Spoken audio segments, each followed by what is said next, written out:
Watu wakisema kuhusu pesa unazotoa kwa michango ya kanisa. Watu wanasema tunajua mshahara ya deputy president.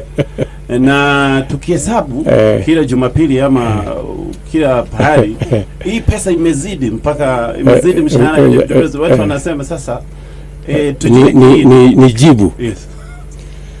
Unajua Gatonye, hii dunia iko na mambo mengi. Kwanza ujue mimi nimekuwa mfanyabiashara sasa miaka 30. Tunaelewana? Yes. Na sitaki nijitangaze ya kwamba niko na kampuni hii, niko na biashara hii, na niko na marafiki chungu mzima. Nataka nikueleze ya kwamba watu wengi ambao wanalalamika juu ya yale ninafanya hawalalamiki kwa sababu ya kwamba wananijali ama wanajali wa Kenya.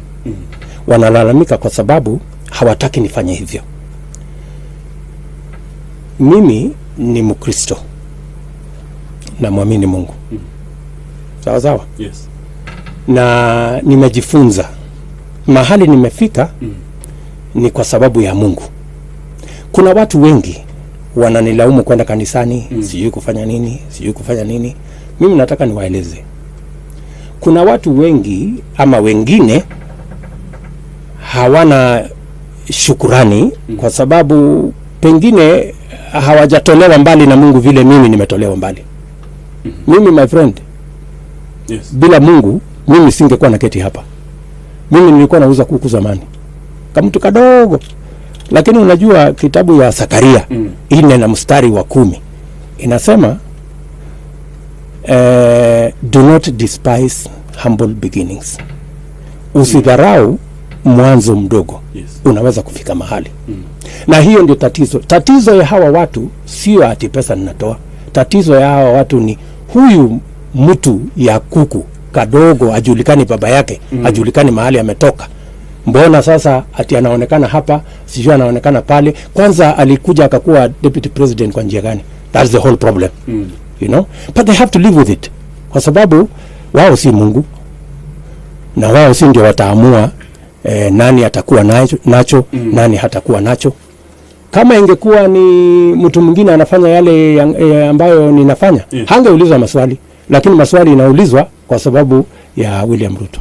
Na hawa mimi nitaendelea kufanya yale ninajua ni ya kweli.